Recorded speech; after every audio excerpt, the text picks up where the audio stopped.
After giving birth, I returned home from the hospital to find that my key wouldn't work. "Oh, you got discharged today? I figured you weren't coming back, so I changed the locks. You can't get in anymore. You and I are already strangers. I've already filed for divorce. If you had apologized right away, it wouldn't have come to this. Serves you right." My husband said those words and then hung up the phone. I held my newborn baby and gripped the key that was now useless because he had changed the locks without my knowledge. I could feel anger rising in my head at how my husband had treated me until this point. He probably thinks I'll come crawling back saying, "I'm sorry, please let me in." Maybe I would have done that in the past, but he doesn't deserve to be a father or even a husband. I've decided that I'm going to make him suffer, no matter what. So I decided to take action right away. I, Natasha, am currently a full-time housewife, 3 months pregnant. I was asked to quit my job when I got pregnant so that I could focus on being a homemaker. Although I was happy about being pregnant, I was honestly confused because I never thought I'd get pregnant just 3 months after getting married, and I still wanted to enjoy living with my husband alone as newlyweds. I'm an only child, so I've always wanted siblings. It's better to have more than one child. My husband had been saying that before we got married, and he was so happy about my pregnancy that he looked forward to the baby's arrival every day. Seeing my husband's excitement, I felt happy that I had been blessed with this child too, and we thought about names for our child even before finding out the gender. However, there were many difficult things amidst our happiness. Shortly after the pregnancy was discovered, my morning sickness became so severe that it was difficult to even sit up or do anything, whether lying down or standing up.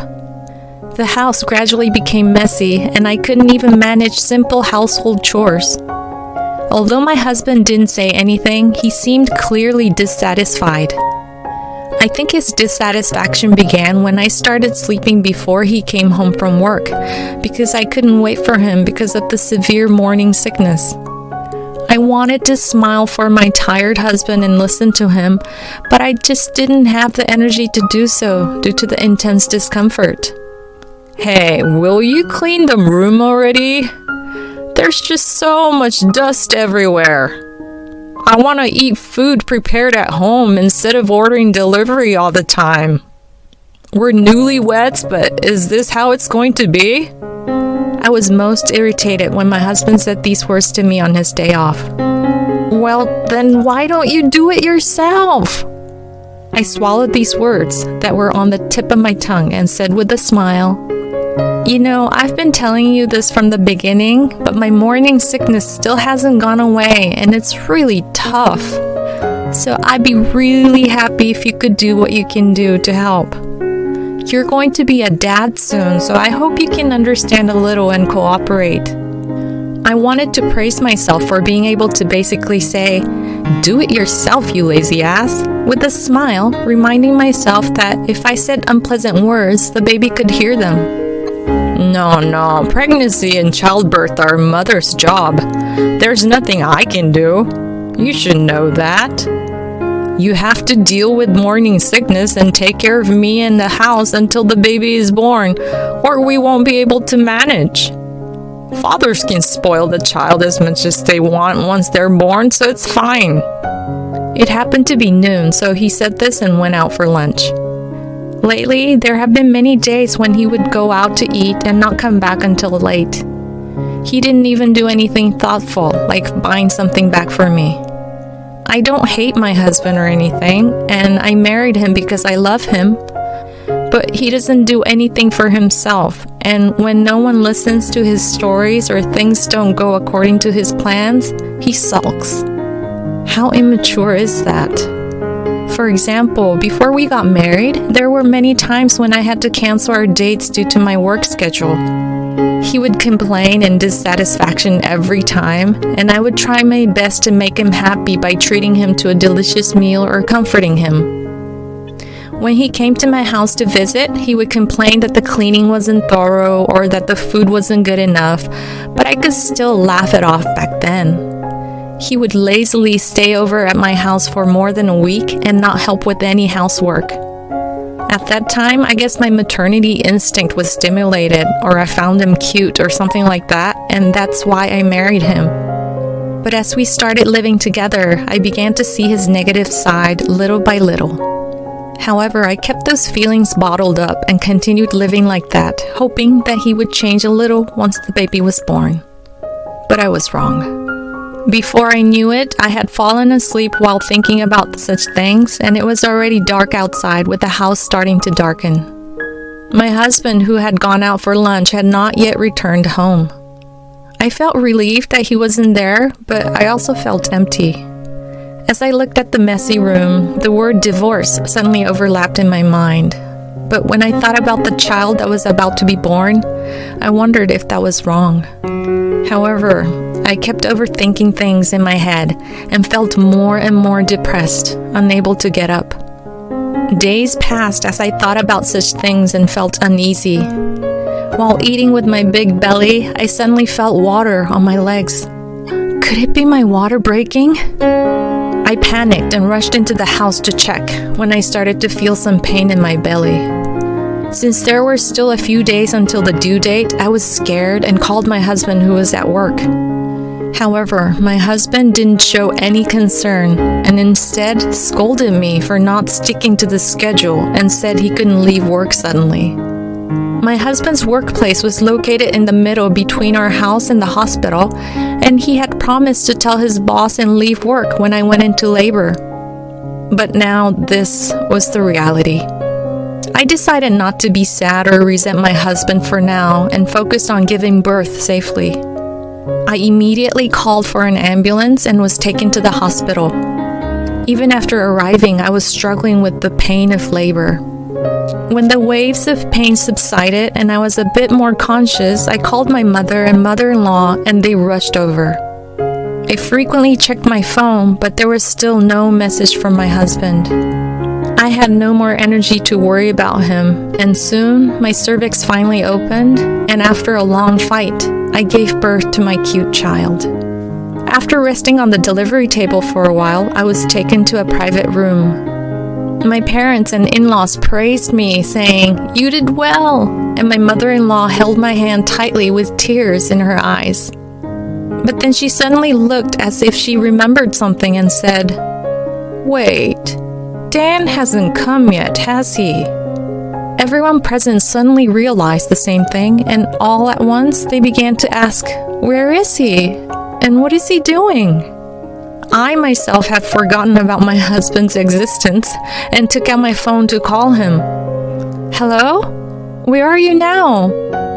The baby was born safely. I want you to come now. Everyone is waiting."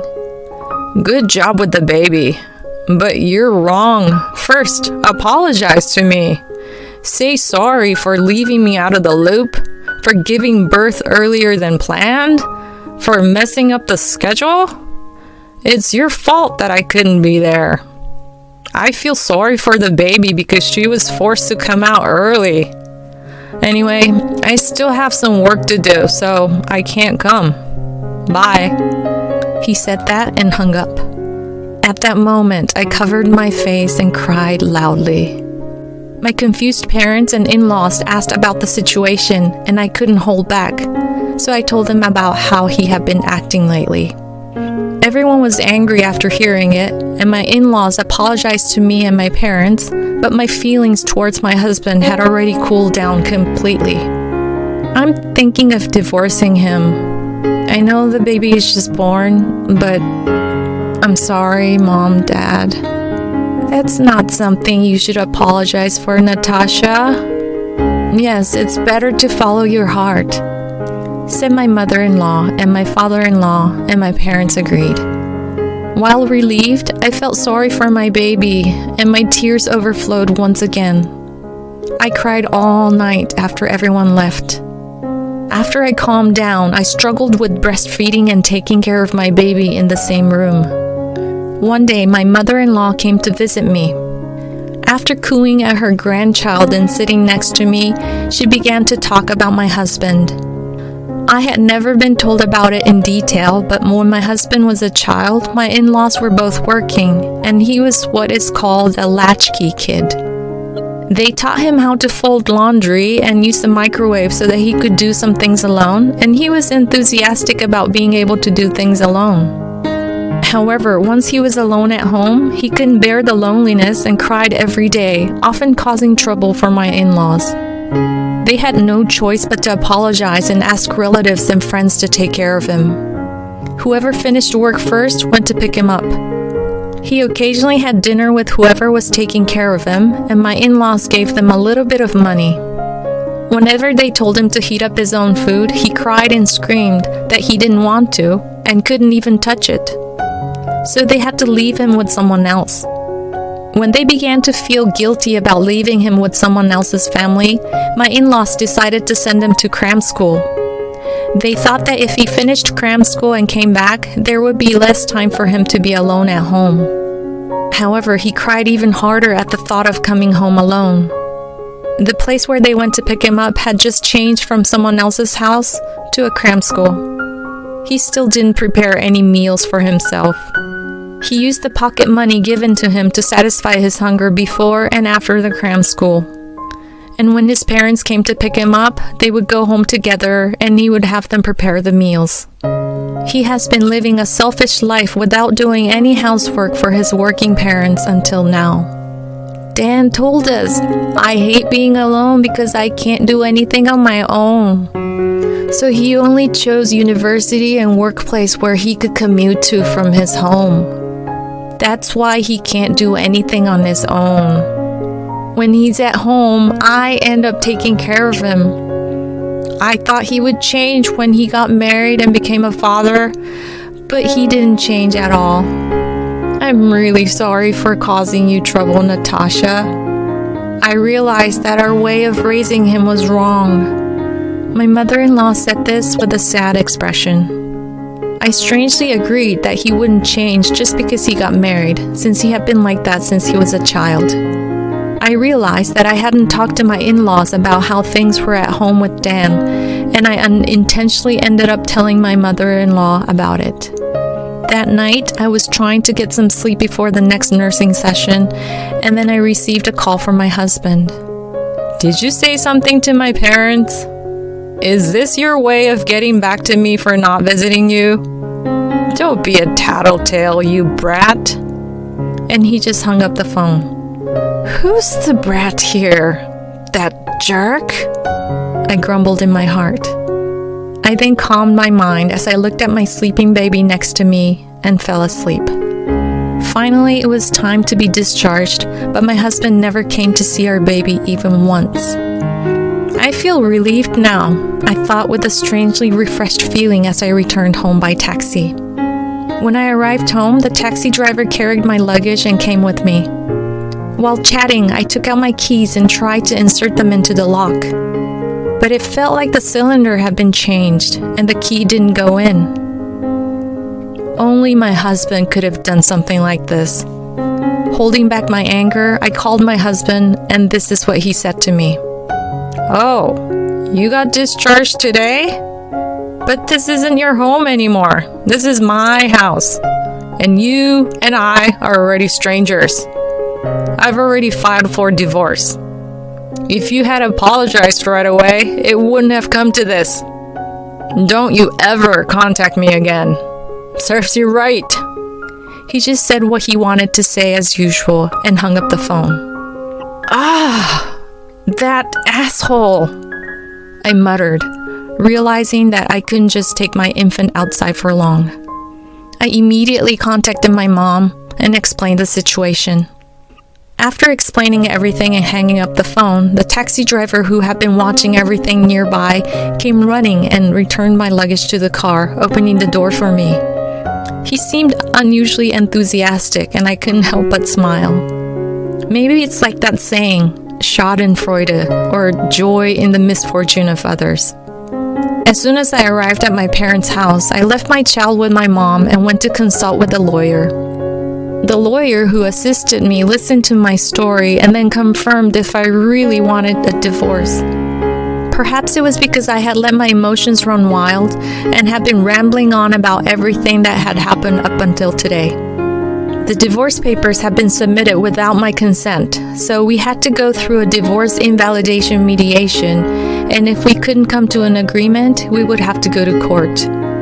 But I had already made up my mind about the divorce, so I had no objections to the divorce itself. It was not just about me being insulted, but also about my husband not coming to see the baby and ultimately locking us out of the house. It was not something a person would do to others. Even I was about to lose my mind with anger. I told my lawyer that I wanted to claim compensation for the mental distress during pregnancy, child support, and property division as a sanction. I didn't think my husband would agree to mediation, but even if we went to mediation, I didn't think we would be able to reach an agreement. The lawyer mentioned that it was not possible to immediately file a lawsuit without going through mediation as a preliminary step, and I felt a little discouraged. But it was no longer just my own problem. I had a baby to protect. Rather than groveling to my husband and struggling to live as if nothing had happened, it would be better for the sake of my future and my baby to struggle. Besides, my husband submitting fake divorce papers was a completely separate issue from my intention to get a divorce. He deserved to suffer. I will file a complaint against my husband, I told my lawyer. Soon after that, my husband was arrested by the police. It turned out that he had been cheating on me with another woman in a house other than ours.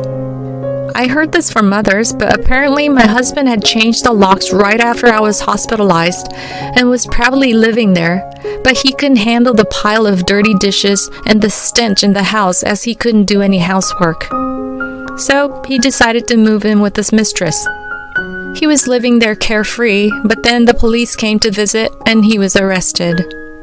When I told my in-laws that I had gone to consult with a lawyer, they tried to contact my husband and visited my house, but couldn't get through to him, and he hadn't returned to his parents' house either.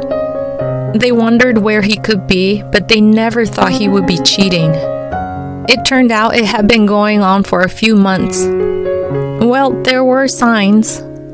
He would go out during the day and not come back until late at night, claiming he was working overtime. But at the time, I was suffering from morning sickness and dealing with my selfish husband, and I honestly thought that having some time alone was better. Maybe I was pretending not to notice he was having an affair. My husband kept blaming me, saying things like, "I'm not at fault, it's Natasha's fault for leaving me alone," to the police and lawyers. He was like a child, crying and wailing, unable to reflect on his own actions. And he realized during the lawsuit that the more he insisted on his innocence, the worse the situation became. He then apologized to me for the first time since we met, saying, "I was wrong about everything. Let's start over. I want to see my baby." Since we never met in person, I heard everything through my lawyer. When my husband told me, "Clean up for once," it was the most irritated I had ever been in my life. But this apology and selfish demand from him topped that and became the most irritating moment in my life. I asked my lawyer to convey this to him, and he said he would tell him exactly as I said. After that, things finally came to an end. I was able to get a fair share of the property and even received more compensation for emotional distress than I had expected, considering my husband's infidelity. And by the way, the house was in my husband's name, so I simply gave it to him without any hesitation. I didn't want a messy, foul-smelling house anyway. As for child support, it was agreed that he would pay it monthly, but I heard secretly from my mother-in-law that he quit his job and started working part-time after this incident became known at his company. It seems he tried to go back to his parents' home, but my father-in-law scolded him and told him he would never step foot in their home again. So he sold the house we used to live in and is living somewhere else now. I don't really expect much in terms of child support considering his situation. However, my in-laws offered to help for the sake of their grandchild and said they would pay separately from my husband. I couldn't accept money from my in-laws, but I bowed my head in gratitude for their kind gesture. Now I'm back at my parents' house, and with their help, I'm planning to take some time to rest my mind and body. Someday, I'll move out with my child and start working to live a modest but happy life. I'll do my best.